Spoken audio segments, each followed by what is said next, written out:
Olá, pessoal, vamos dar continuidade ao nosso conteúdo de cromossomos com a parte 2. Existem dois grupos, de tipos de cromossomos. Os cromossomos autossômicos, que não determinam característica sexual. Nós temos 22 pares de cromossomos autossômicos, ou seja, sabendo que cada posição tem 2 cromossomos, então nós temos 44 cromossomos autossômicos. E já os cromossomos sexuais, que podem também ser chamados de alossômicos ou heterossômicos, determinam característica sexual. Sabemos que temos um par de cromossomos sexuais, ou seja, 2 cromossomos. Lógico que isso em condições normais. Existem cromossomos gigantes, pessoal. Nos seres humanos, os cromossomos medem, em geral, cerca de 4 a 6 micrômetros de comprimento. No entanto, existem espécies que são dotadas de cromossomos que atingem tamanho muito maiores do que esses, e por isso são chamados de cromossomos gigantes. Existem dois grupos, que a gente pode diferenciar essas espécies. O primeiro grupo é politênicos ou multifilamentosos. Os cromossomos chegam a atingir de 150 a 250 micrômetros de comprimento. E podemos citar representantes desse grupo as moscas e os mosquitos. O outro grupo é chamado de plumosos ou plumados e chegam a atingir 800 micrômetros de comprimento. Podemos citar os anfíbios, os peixes e os invertebrados em geral. E aí você pode me perguntar, Bruna, e qual é a importância desse cromossomo gigante? Na verdade, pessoal, como esses cromossomos eles têm tamanho avantajado, eles possibilitam a gente melhor observar na microscopia. Então, na verdade, eles servem de fonte de estudo. Esses cromossomos, em face de suas particularidades, representam importante material para estudo da relação entre a estrutura do cromossomo e sua fisiologia, visto que o cromossomo de diferentes espécies vai se comportar da mesma forma. Vão ter características diferentes, mas o comportamento é o mesmo. Por isso, esses cromossomos gigantes, eles servem como fonte de estudo. E agora, pessoal, a gente vai falar sobre as técnicas aplicadas para análise cromossômica. Antes, o cariótipo ele só era organizado através daquelas características que a gente já viu, baseados no tamanho, localização do centrômero, sendo do cromossomo maior até o cromossomo menor, e os tipos, submetacêntrico, metacêntrico e acrocêntrico. Com o avanço da tecnologia, surgiu essas novas técnicas, que possibilitaram diferenciar, detectar esses cromossomos de uma forma mais precisa. Podemos dividir a citogenética em citogenética clássica ou convencional, que ela vai utilizar as características dos cromossomos para organizar esse cariótipo, e a citogenética molecular, que vai utilizar de técnicas com tecnologia mais avançadas, de origem molecular. Tá? A junção dessas duas citogenéticas forma hoje a citogenômica, que é a junção das técnicas clássicas, convencionais e da molecular. Podemos citar algumas técnicas de origem clássica e molecular. Quanto à clássica, podemos citar os bandeamentos, o G, o Q, o R, o C, o NOR e o T. E de origem molecular, podemos citar algumas técnicas como FISH, SCAI e CGH, tá? Nós vamos falar de cada uma delas.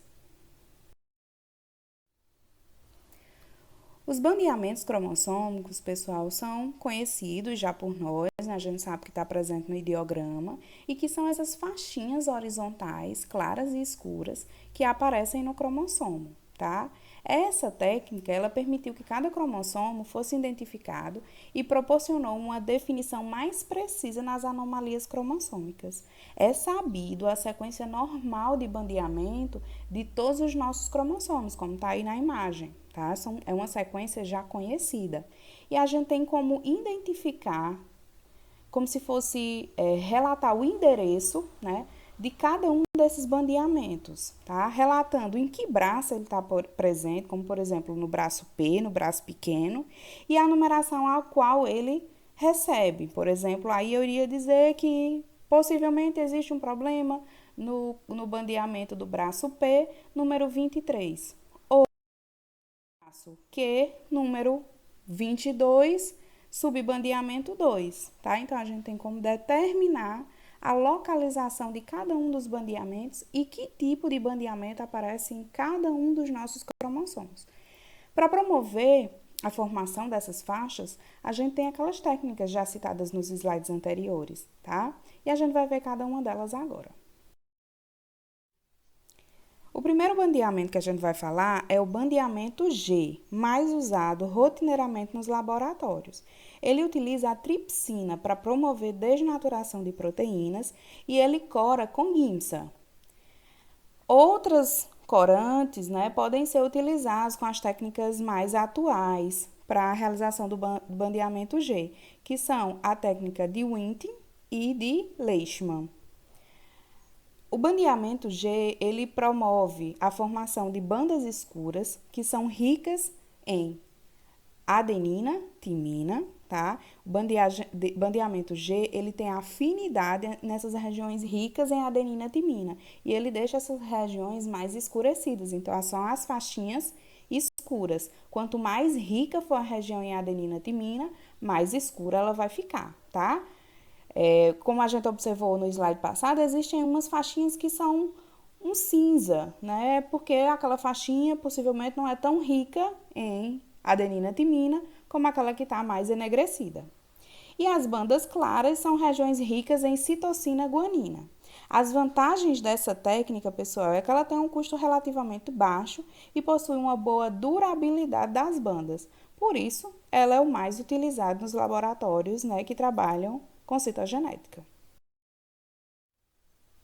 Sobre o bandeamento Q, pessoal, foi o primeiro método de marcação desenvolvido. Ele utiliza fluorocromos, que são corantes fluorescentes. O primeiro fluorocromo utilizado foi a quinacrina mostarda. E eles possuem a mesma afinidade que o bandeamento G, tá? Regiões ricas em adenina, timina. Por isso que o bandeamento Q, ele também é chamado de bandeamento G positivo. Ou seja, ele vai corar utilizando uma outra metodologia, né? Se apresentando de outra forma, porque ele vai ser fluorescente, mas as mesmas regiões coradas pelo bandeamento G. Sua vantagem possui intensa marcação no cromossomo Y, tá? Mais do que em todos os outros cromossomos. Desvantagem tem um maior custo, tá? A fluorescência não é permanente e é necessário um microscópio de fluorescência para visualizar todo o processo, tá? Então, por ela destacar as mesmas regiões que o G, aí ela acaba sendo substituída pelo bandeamento G. O bandeamento R, pessoal, também chamado de bandeamento das bandas reversas ou bandeamento Q negativo, ele é chamado assim porque tudo que o bandeamento G e Q enfatiza, deixa escuro, ele deixa claro. E ele vai enfatizar e escurecer justamente o oposto desses outros bandeamentos. Vamos entender melhor, tá? Para ele promover a formação dessas bandas, ele precisa desnaturar pelo calor. E ele pode utilizar dois tipos de corantes para realizar isso, tá? A acridina laranja, que vai promover fluorescência, tá? Ou giemsa, que vai promover o aparecimento de bandas escurecidas ou claras, tá? Então, as bandas fluorescentes ou escurecidas, elas são regiões ricas em citosina, guanina. E as bandas opacas e claras, elas são regiões ricas em adenina, timina, tá?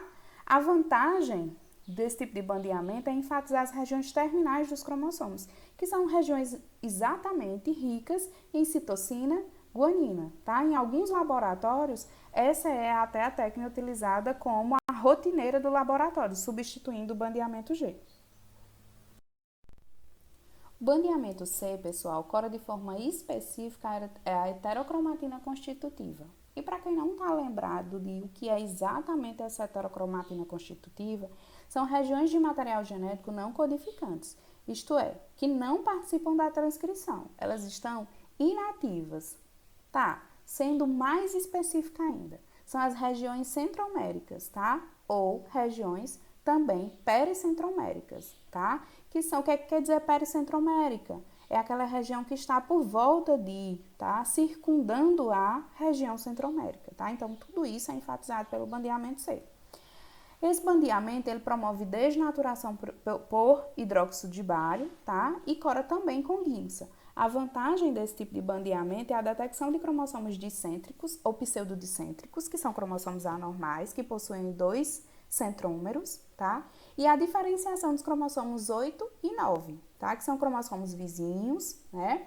E que possuem características bastante semelhantes, tá? Então, para melhor diferenciação desses 2 cromossomos, o destaque da região centromérica ajuda bastante.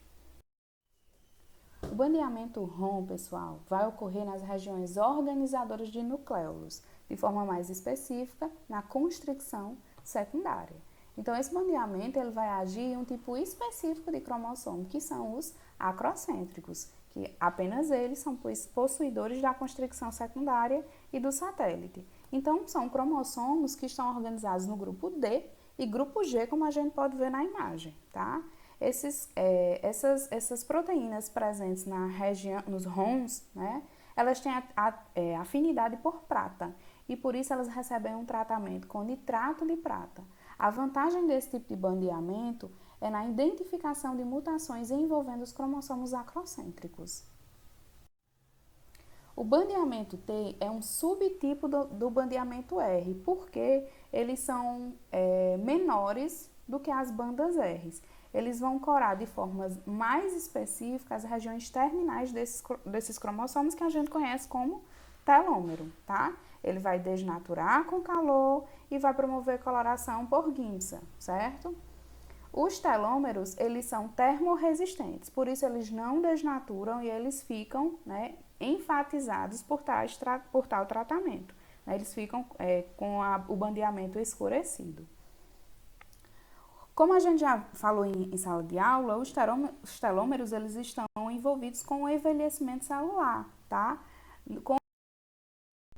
Então, esses telômeros eles estão relacionados com o envelhecimento celular, tá? Na medida que ocorre a replicação, esses telômeros eles vão reduzindo de tamanho, até chegar a um ponto que eles estão tão pequenos, né, que determina a morte celular, certo?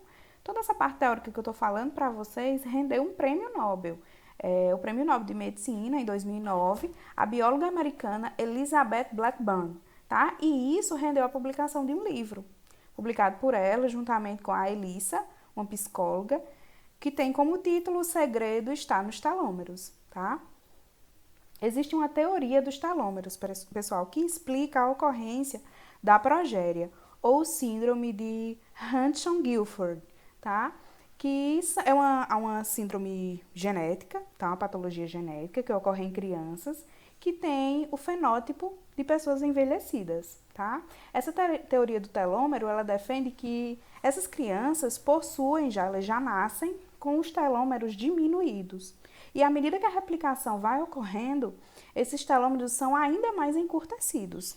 Por isso que indivíduos com tal diagnóstico não possuem um bom prognóstico. A estimativa de vida para esses indivíduos não é longa, tá? Então, essas crianças, elas chegam a óbito de forma muito precoce, porque essas células, elas envelhecem de forma muito mais rápida. Entrando agora na citogenética molecular, pessoal, a gente pode citar a técnica de FISH, ou hibridização in situ por fluorescência. É uma técnica de mapeamento físico de DNA, que utiliza uma sonda de DNA marcado com fluorocromo. Essa sonda nada mais é do que uma sequência genética conhecida produzida em laboratório, tá? Que ela vai se hibridizar. O que é hibridizar? Vai se juntar, vai se complementar ao cromossomo que a gente está investigando, tá? Ou ao núcleo interfásico e pode ser, então, visualizado no microscópio de fluorescência, tá? Então, eu realizo, né, a produção de uma sonda de DNA, tá? Em laboratório, com uma sequência genética conhecida, tá? Essa sequência genética conhecida, ela vai ser complementar a uma região específica num cromossomo que também é conhecido. Eu pego essa sonda de DNA e marco ela com fluorescência. e coloco lá na amostra do meu paciente. Se essa sonda de DNA, no momento da replicação do material genético, ela encontrar complementariedade, ela vai se ligar ao material genético que está sendo testado e ela vai emitir fluorescência. Está dizendo que aquela sonda de DNA que eu produzi no meu laboratório encontrou complementariedade lá na amostra do meu paciente, tá? Se ela não encontrar, nada vai ser observado no microscópio de fluorescência. Ou seja, aquela sequência genética que deveria estar presente no material genético do meu paciente deve possivelmente ter sofrido alguma mutação e não é complementar a minha sonda de DNA, ok? Então, aí ó, a gente pode citar algumas situações. Por exemplo, sondas centroméricas, tá? Nessa imagem da direita, existe uma marcação diferencial dos centrômeros dos cromossomos 6 e 7. O que foi feito?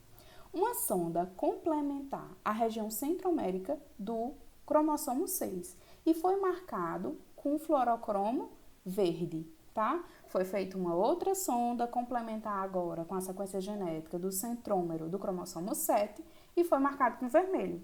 E na imagem a gente consegue, né, fazer a diferenciação clara desses cromossomos. Os dois da posição 6, que estão marcados aí em verde, e os dois da posição 7, que estão marcados aí em vermelho. Na imagem da direita, a gente consegue observar 5 diferentes sondas centroméricas específicas, hibridizadas, né, ligadas ao núcleo interfásico. Então, tem a sonda amarela, a verde, a vermelha, a rosa e a azul, tá? Nessas 4 células interfásicas aí, a gente consegue observar os 2 cromossomos, né, enfatizados em cada uma dessas células, né, emitindo sua fluorescência. Sondas teloméricas, né, então a gente vê aí enfatizando as regiões teloméricas desses cromossomos. E aí, pessoal, não lembro se eu falei já para vocês, mas a citogenética, com o avanço tecnológico, ela está muito ligada com a reprodução humana hoje em dia, tá? Essa imagem que está aí para vocês, ela nada mais é do que um blastômero, né? No processo de pré-implantação, num procedimento de reprodução humana, que está sendo, né, testado para saber se esse blastômero iria gerar um indivíduo com uma possível alteração genética, tá? Então, foi feito uma sonda de DNA complementar ao cromossomo X e uma sonda de DNA complementar ao material genético do cromossomo Y, certo? E foi feito isso com os demais cromossomos. O que está enfatizado aí são os cromossomos sexuais e o cromossomo 13, tá? A sonda de DNA complementar aos cromossomos sexuais, o X foi enfatizado com rosa e o Y foi enfatizado com azul. Na imagem, a gente só consegue ver a fluorescência rosa, nenhuma azul, tá? E a gente consegue ver duas fluorescências rosas, determinando que esse blastômero aí iria dar origem a um indivíduo do sexo feminino, né? Não temos azul, por quê? Porque a sonda, que era específica à sequência do cromossomo Y, não encontrou complementariedade e por isso ela não aparece na imagem, tá? E aí tem 3 verdes, né? Que são sondas complementares à sequência genética do cromossomo 13, determinando que existe aí 3 cromossomos 13, né? Que iria dar origem a um indivíduo portador de uma alteração genética, que é a síndrome de Edwards, ok? Outro exemplo aí de blastômero para diagnóstico pré-implantacional, na imagem 1, a gente consegue ver, né, as duas rosas, determinando que é um indivíduo do sexo feminino, que daria origem a um indivíduo do sexo feminino. Duas azulzinhas claras aí, que são sondas complementares ao cromossomo 18, tá? Então, 2 cromossomos 18, até então tudo bem. Imagem 2, duas rosas que agora são complementares ao cromossomo 21, tudo certo. E 3 azuis, que são sondas complementares ao cromossomo 13, determinando também uma trissomia do 13, tá? Então, esse blastômero, uma vez implantado, né, no útero materno, ele iria gerar um indivíduo portador de uma alteração genética. É importante essa técnica para Quem trabalha com reprodução humana não via implantar, né, um blastômero que possa gerar um indivíduo com alteração genética. Então, faz todo esse estudo anterior, antes da implantação, ok? Outro tipo de técnica molecular é a SCAI, tá? Que utiliza como uma combinação de fluorocromos que emitem comprimento de ondas distintas para cada um dos 24 tipos de cromossomo. 24 tipos de cromossomo? Como assim, Bruna? Pessoal, o sexo masculino possui os 24 tipos de cromossomo. Os 22, né, os localizados nas 22 posições, né? Mas, Bruna, cada posição existe 2 cromossomos. Ok, certo, mas são 2 cromossomos idênticos, tá? Um de origem paterna, um de origem materna, mas são idênticos, tá? E aí tem um X e tem um Y, tá? Já o indivíduo sexo feminino, ele só vai possuir 23 tipos de cromossomos. Os 22, né, nas posições, e o X, porque o sexual dele são 2 cromossomos X, então são 2 cromossomos idênticos. Então, indivíduos do sexo feminino só possuem 23 tipos de cromossomos, tá? E como a gente consegue ver na imagem, cada cromossomo vai ter o seu próprio espectro, né? Vai ter a sua própria corzinha, tá? A aplicação desse tipo de técnica são para cariótipos complexos e identificação de origem dos cromossomos anormais. E para finalizar, a técnica de CGH, hibridização genômica comparativa, tá? É um método citogenético molecular com o potencial de detectar desarranjos cromossomos previamente inacessíveis, que a gente não conseguia visualizar, tá? Paciente para múltiplas malformações com causa desconhecida e diagnóstico tumoral. Ou seja, a citogenética convencional, ela não conseguia ver essas alterações submicroscópicas, tá? O que a CGH possibilitou, tá? Essa técnica consiste na marcação de um DNA teste, ou como está no exemplo aí do esquema, um DNA tumoral marcado com um tipo de fluorocromo, tá?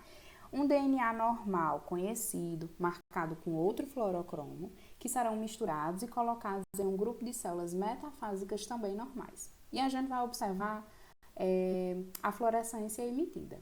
Se houver uma maior fluorescência do DNA teste ou DNA tumoral, quer dizer que aquele material genético ele ganhou quantidade de informação genética e por isso ele está sendo mais enfatizado. No entanto, se esse DNA normal, marcado com fluorocromo, ele tiver a liberação de uma maior quantidade de fluorescência, está querendo dizer que esse DNA teste, ou esse DNA tumoral, ele perdeu o material genético. E ele está sendo, o DNA normal, ele está sendo mais enfatizado do que esse DNA teste, tá? Vamos entender melhor. Então, como está apresentado aí no esquema, o DNA tumoral vai receber fluorescência verde. O DNA normal, né, vai receber fluorescência vermelha. Eles serão misturados e serão colocados em contato com um grupo de cromossomos metafásicos normais. Quando a gente observar na fluorescência, a gente vai, com o microscópio de fluorescência, ele vai emitir diferentes fluorescências. A amarela, que vai dizer que é uma sequência normal, tá? Vai enfatizar em alguns pontos mais a fluorescência vermelha, que está ligada ao DNA normal. E em alguns pontos, enfatizar a fluorescência verde, que está ligada ao nosso DNA tumoral, tá? Quando essa fluorescência verde ela é destacada, é porque nesse DNA tumoral ocorreu duplicações de uma sequência genética, tá? E como essa duplicação genética ela vai encontrar uma maior quantidade de complementariedade, ela vai aparecer de forma mais enfatizada, certo? Quando o vermelho, que está ligado ao DNA normal, ele recebe mais essa aparência, né? Ele é mais enfatizado, ele quer dizer que o DNA tumoral, ele não conseguiu se ligar a essa região, porque ele perdeu, na verdade, essa sequência genética, tá? E isso indica a perca, tá? A perda dessa sequência genética, certo? Então, tudo que tiver ligado de vermelho está dizendo que esse DNA tumoral ou esse DNA teste perdeu essa sequência genética, tá? Tudo que tiver de amarelo é o normal, tá? Nem enfatizou vermelho, nem enfatizou verde. E tudo que tiver enfatizado de verde determina o ganho na sequência genética desse DNA teste ou desse DNA tumoral, tá certo? A gente finaliza por aqui, pessoal. A gente se encontra na segunda-feira, no horário da aula, para sanar as dúvidas que tiverem, ok? Até mais!